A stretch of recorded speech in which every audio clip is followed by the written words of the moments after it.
The water was dark, too dark to see what lay beneath. But I knew. For nearly 2 decades, I fed the Green River my secrets, one body at a time.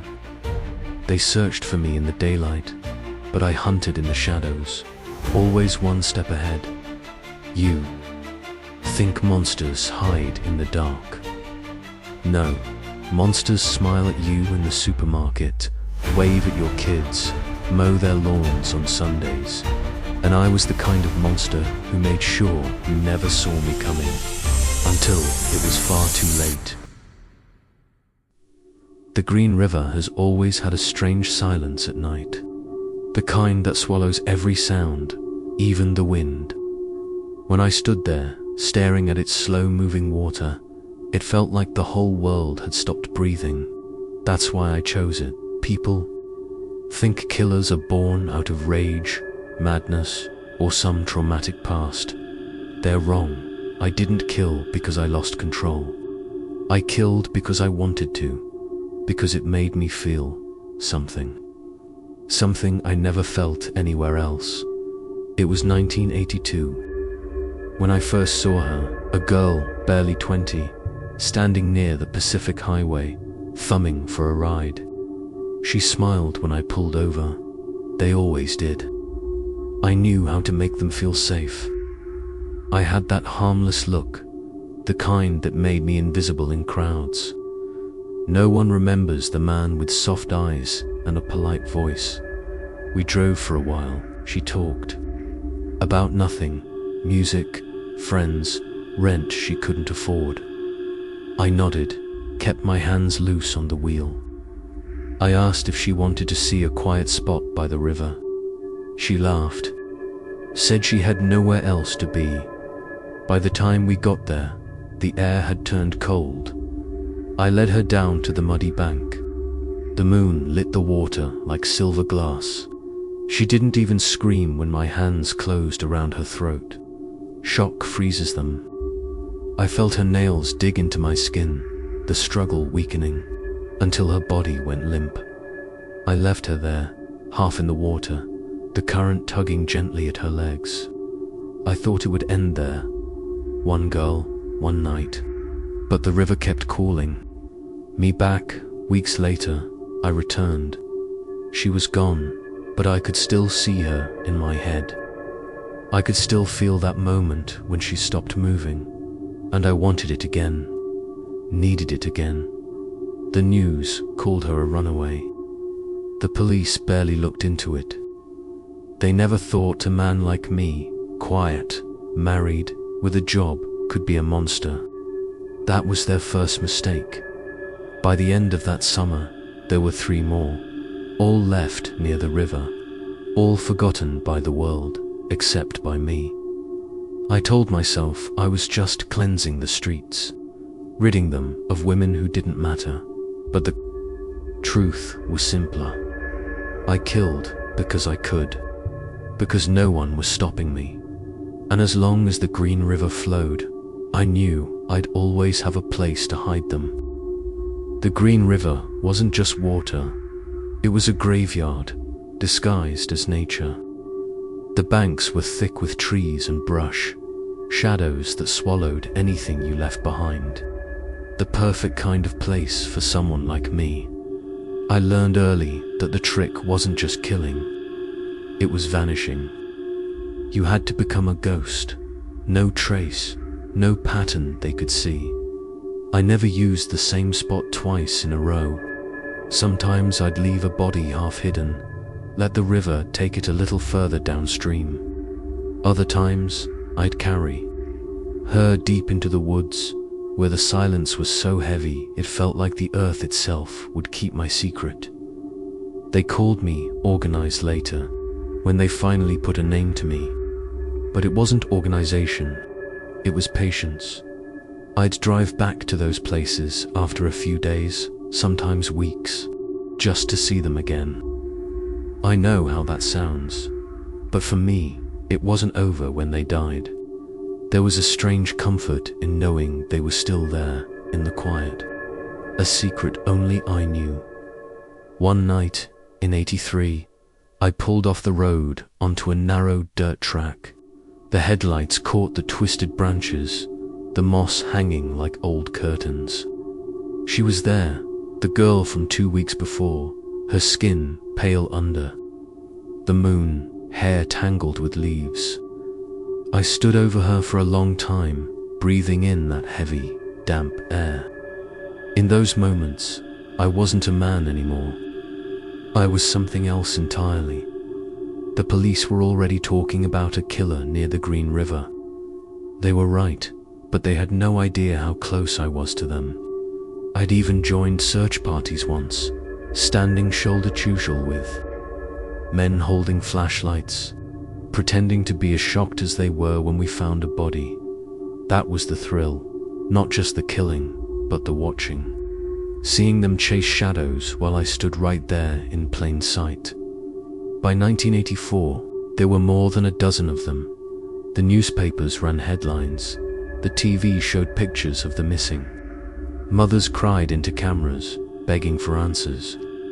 I didn't feel guilt, only a strange pride. I was shaping the city's fear, but there was one thing I didn't expect. The dreams. Sometimes I'd wake up in the middle of the night, sweating, with their faces staring back at me. Not angry, not sad, just waiting. Maybe they knew I'd come back to them. By 1985, the Green River was no longer just a quiet place to me. It was a legend in the making. The newspapers called me the Green River Killer now. The name didn't scare me. It almost felt flattering, but the attention brought complications. Cops started swarming the highways, pulling over cars at random. I learned to adapt. I changed my car, changed my routes, changed the way I approached them. Sometimes I'd talk to the girls for days before taking them. Make sure no one saw us. Leave together. I even sat in police interviews once. A person of interest, they said. I smiled, gave them nothing. They didn't have enough to hold me. No witnesses, no murder weapon, no real evidence, just a hunch. And hunches don't stick in court. Still, I could feel the noose tightening.